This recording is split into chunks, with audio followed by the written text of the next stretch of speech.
Welcome back to another Star Mini-Gaming YouTube video. As always, I'm James Squires, and this is our final video in this Rebel Tactics week. We're covering the YT-1300 Millennium Falcon and the YT-2400, the Outrider, in this one. And we're going to start with the YT-1300. And actually, this is the only ship in the game up until this point that has two different profiles for the ship depending on which pilot you field. Normally, regardless of what X-Wing pilot you field, what TIE pilot you field, the ship stats do not change. However, in this one instance, that's different.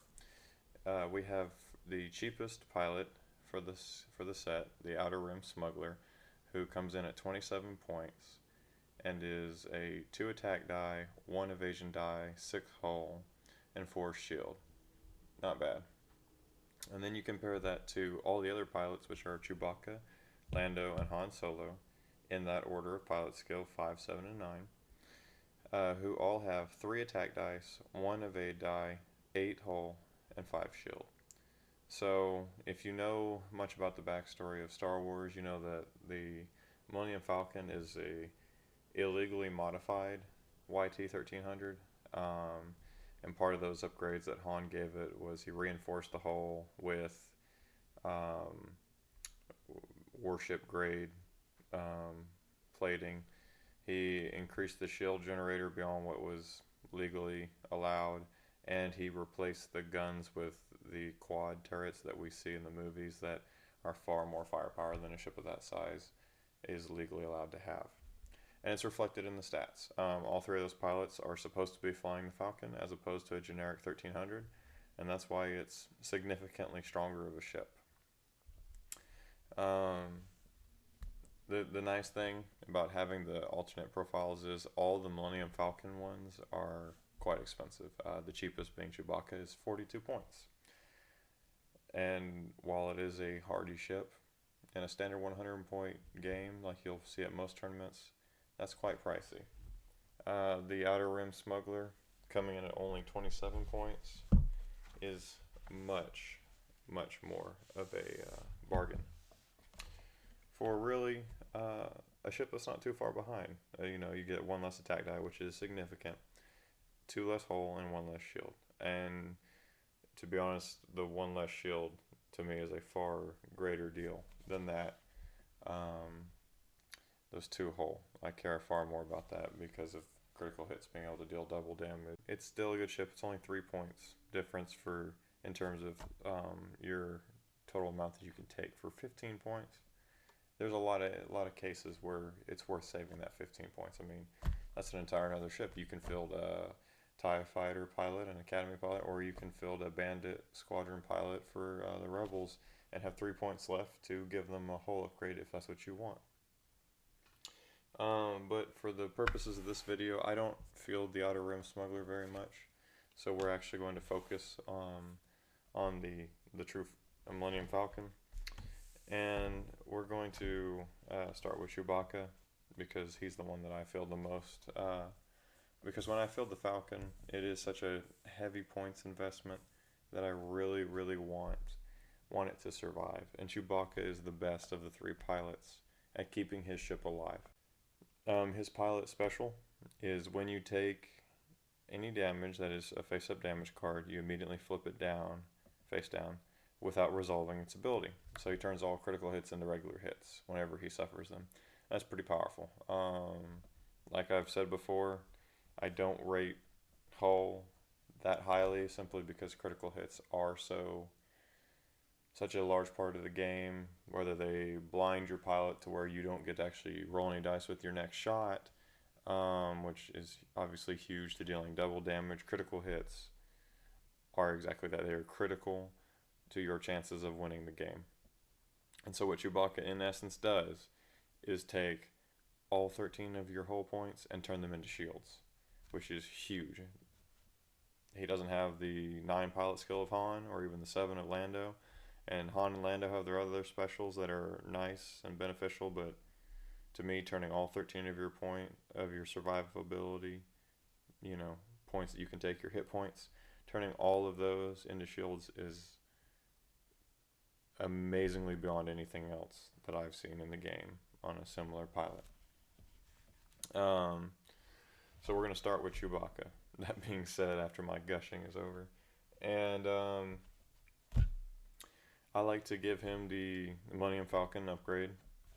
To be honest, would feel wrong if I didn't, especially considering the stat line is the Millennium Falcon. It's a 1-point upgrade, and it gives you the ability to evade. So it increases your action bar from focus and target lock to focus, target lock, and evade, which isn't bad. It's a really nice thing to have, at least as an option, because with that one evasion die, being able to take an evade token and negate one hit per turn like that, that's a pretty big deal, because obviously the Falcon has to be robust because it's going to be taking a lot of hits, only rolling one die to dodge. And then I like to equip it with the engine upgrade modification, which allows the ship to boost. Again, it's the Falcon. It fits the lore of the ship, and to be honest, it'd feel wrong not to take it. And it is such a huge upgrade. Boost and barrel roll are probably the two most important actions that you can ever take in the game. Not to say that focus, target lock, evade, all those kinds of things, not to say that they don't have their place, but boost and barrel rolling to avoid an asteroid that you might hit your next turn, or to get out of an opponent's range or their firing arc, and maybe keeping them within your own so that you get to shoot and they don't. There's nothing that's bigger than that. Being able to deliver shots into your opponent without having to take them in return is the way to win. So with a turret weapon, 360 degrees like the Falcon has, engine upgrade is that much bigger of a deal, because the enemy will never be out of your firing arc. It's just not possible with that. And then for pilot skill, once we've done that, I like to take push the limit. It's not absolutely necessary, but push the limit is such a huge benefit to have in the game. I've seen, if you've watched the other videos, you're familiar with it, but just in case you haven't, once per round after you perform an action, you may perform one free action that is shown in your action bar.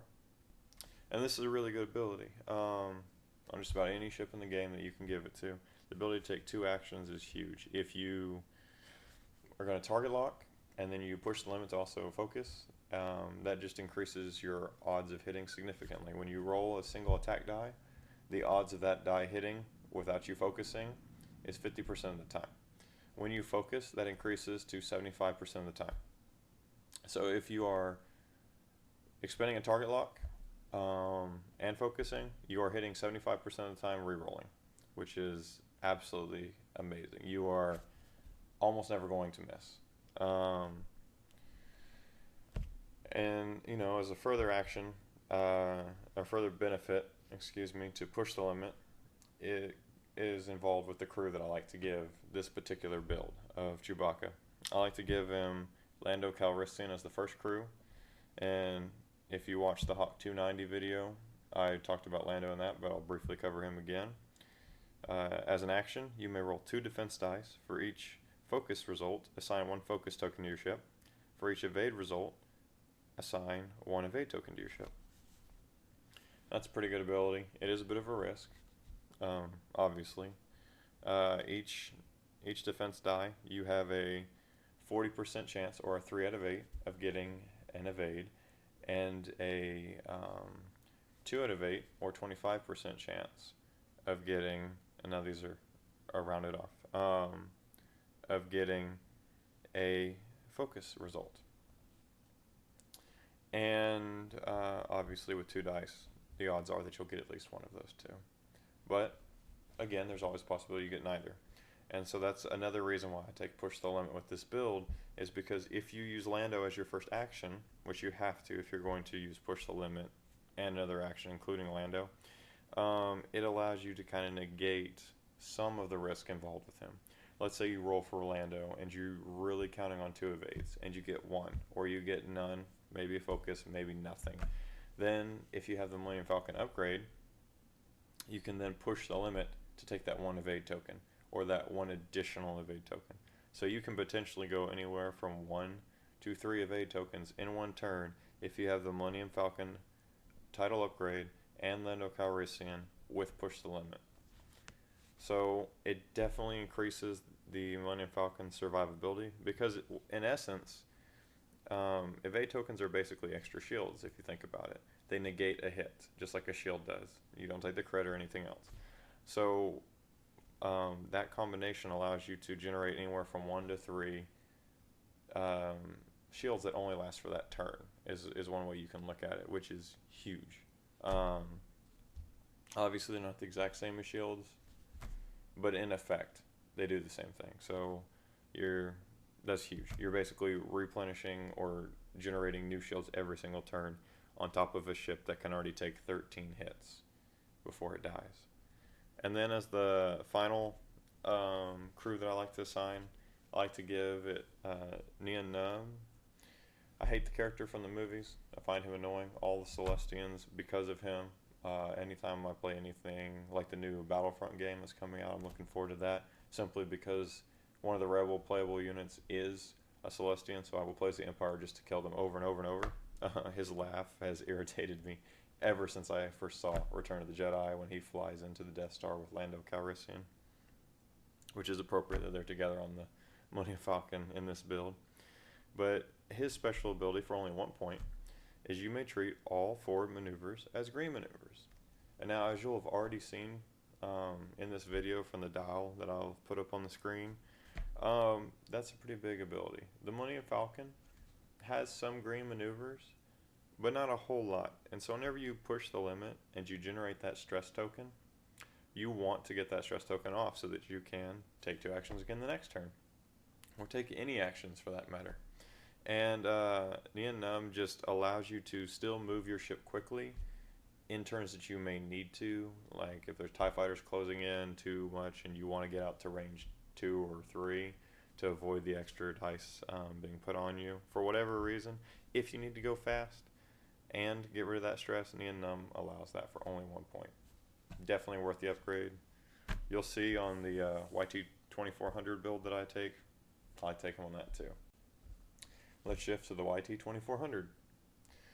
Now, whenever you compare the base stat line of the 2400 to the base stat line of the standard 1300, not the Millennium Falcon, so with the cheaper build, they're pretty comparable. You can see how the 2400 is the upgraded version compared to that. On their base stats, the 2400 has the same number of attack dice too.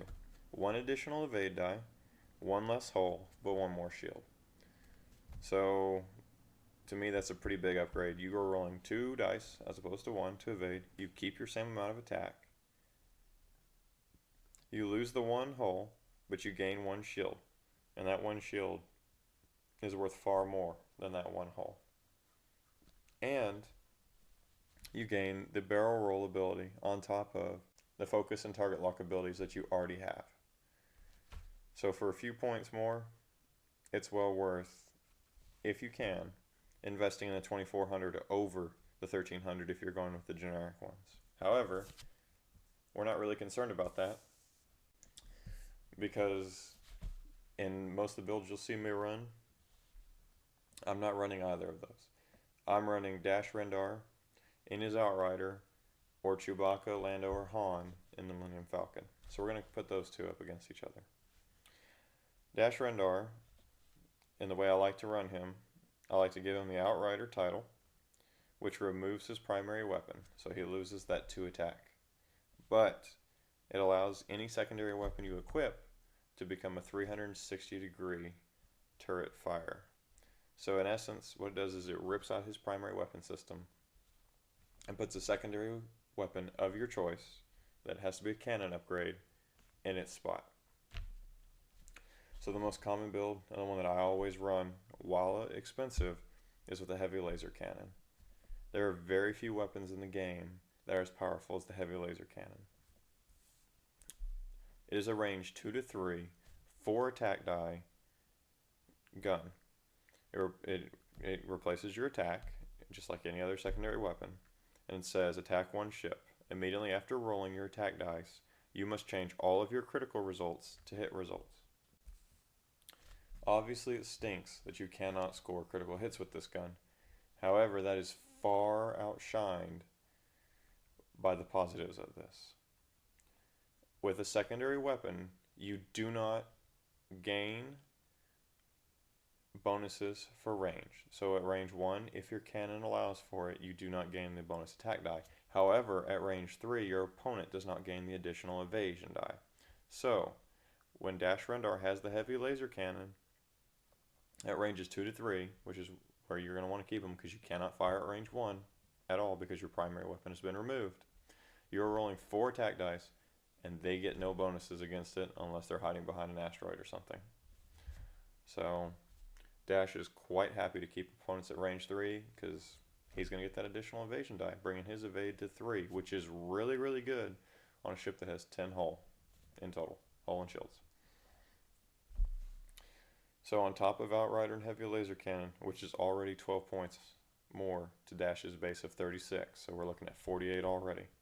I like to give Dash Push the Limit and Engine Upgrade. I've already gone over Push the Limit with the Falcon and Engine Upgrade with the Falcon, but the big thing is with Dash that with those 2 upgrades, not only can you focus or target lock and barrel roll, which is standard on the ship, you can barrel roll and push the limit to do Engine Upgrade or reverse the order. That gives Dash a humongous amount of ability to adjust to where enemies are on the map. He's a pilot skill 7, so most other ships will activate before him. So if they move in too close and Dash needs to get out of range, he can barrel roll backwards a little bit, which I'll demonstrate in another video how that works, to gain a little bit more distance to try to put himself at range 2 when compared to them. Or if an enemy is closing in from behind and he needs to get out to range 2 to 3, or just get out of their firing arc, the fact that he can barrel roll forwards and boost forwards, or change the angle slightly by boosting the softbank 1 either direction, Dash has an incredible amount of extra movement that he can make with what is in essence his second move. He can move laterally a huge degree because of the barrel roll, and being able to boost slightly to either direction, or move forward or backwards, however it needs to be. So Dash is one of, if not the most maneuverable ship in the game, in the sense that he can, in reacting once an opponent has already moved and after he's already moved on his dial to correct his movement as need be. And finally, to top him off, as I mentioned with the Falcon, I give him Nien Nunb. Same reason. Whenever you're generating the stress from Push the Limit, you want the option to be able to move quick if you need to and remove the stress. And so Dash can move all the way up to speed 4 straight ahead with Nien Nunb and clear that stress. It's extra important with Dash as opposed to the Falcon because Dash is going to need to keep his opponents at bay anyways. So if he's being chased down from behind, he really needs to be able to move quickly to keep an opponent at range 2 to 3, and being able to move straight ahead 4 and boost and barrel roll is a good way to get someone off your tail and back outside of range 1. So I hope you enjoyed that video. I hope you've enjoyed the entire Rebel Tactics week. This is the final ship review and ship tactics video that we're going to have. However, tomorrow we're going to have, to kind of finish off the Rebel Tactics week, we're going and kick off the Imperial Tactics week.